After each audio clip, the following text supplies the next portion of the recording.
തങ്ങളെ പുറത്താക്കും മുമ്പ് ശശി തരൂരിനെ പുറത്താക്കാൻ കോൺഗ്രസ് പാർട്ടിക്ക് നട്ടെല്ലുണ്ടോ എന്ന് കോൺഗ്രസ് പ്രവർത്തകർ. കൊല്ലം കോർപ്പറേഷൻ കോയിക്കൽ ഡിവിഷനിൽ കോൺഗ്രസിലെ 2 വനിതാ നേതാക്കൾ തങ്ങളാണ് UDF സ്ഥാനാർത്ഥികൾ എന്ന് അവകാശപ്പെട്ട് മത്സരിച്ച് തമ്മിലടിക്കുമ്പോൾ ഇടതുമുന്നണി സ്ഥാനാർത്ഥി റാഫിയെ പിന്തുണച്ച വോട്ടർമാർ.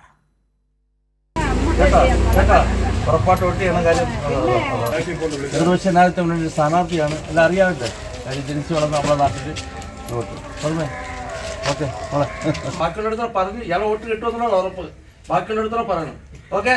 കോയിക്കൽ CPIM-ന്റെ സിറ്റിംഗ് സീറ്റ് നിലനിർത്താനാണ് ഇടതു സ്ഥാനാർത്ഥിയുടെ പോരാട്ടം. കശുവണ്ടി തൊഴിലാളികൾ ഉൾപ്പെടുന്ന വോട്ടർമാരെ ഇടതു സ്ഥാനാർത്ഥിക്ക് നേരിട്ടറിയാം.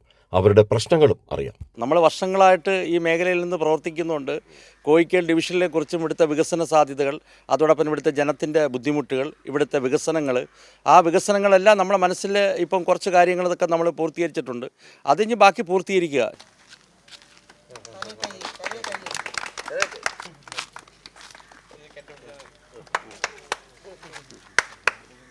കൊല്ലം കോർപ്പറേഷനിലെ കോയിക്കൽ ഉൾപ്പെടെ 3 ഡിവിഷനുകളിലും കോൺഗ്രസിന് റിബലുകളുണ്ട്.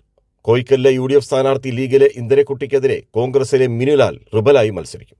പാർട്ടിയിൽ നിന്ന് പുറത്താക്കിയാലും മത്സരിക്കും. ലീഗിന് നമുക്ക് സീറ്റ് കൊടുക്കേണ്ടതായിട്ടുണ്ട് ഘടകകക്ഷി എന്ന നിലയിൽ. പക്ഷേ അവർക്ക് സാധ്യതയുള്ള സീറ്റ് അത് മേൽഘടകങ്ങൾ ആലോചിക്കണമായിരുന്നു എന്നാണ് എൻ്റെ ഒരു അഭിപ്രായം.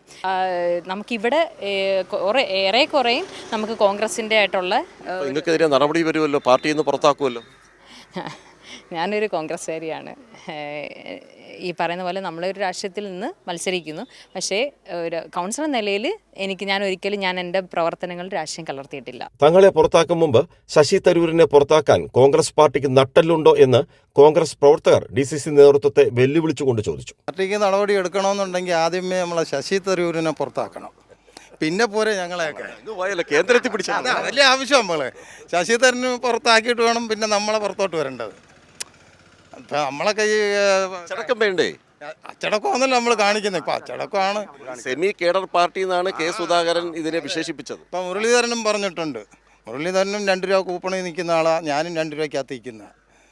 പുള്ളി ഇപ്പം വന്ന് കയറിയതേ ഉള്ളൂ. പുള്ളിയൊക്കെ നേതൃത്വ മേളിൽ നിൽക്കുമ്പം അതായത് പിന്നെ നമ്മളെ കോയിക്കൽ ഡിവിഷനുകളിൽ പോയി ആരൊക്കെ പ്രവർത്തകർ എന്ന് അന്വേഷിച്ചല്ലേ ഇതൊക്കെ ചെയ്യേണ്ടത്. ഇതാണ് കോയിക്കലിലെ ഇടതുമുന്നണി സ്ഥാനാർത്ഥി റാഫി. ഇതേ കണ്ടില്ലേ, അമ്മമാരെ കൈപിടിച്ച് സ്ഥാനാർത്ഥിയെ കൊണ്ടു നടന്ന് വോട്ട് ചോദിക്കുന്നതാണ് നമ്മൾ ഈ കാണുന്നത്. UDF-നാണെങ്കിൽ ഇവിടെ റിബലും ഉണ്ട്. പക്ഷെ അതൊന്നും ഇവരെ ബാധിക്കുന്ന കാര്യമല്ല. ക്ഷേമ പ്രവർത്തനങ്ങൾക്കാണ് ഇവർ ആ ഒരു പ്രാധാന്യം കൊടുക്കുന്നത്. കോയിക്കലിൽ നിന്ന് ക്യാമറമാൻ അയ്യപ്പദേവനൊപ്പം രാജ്കുമാർ.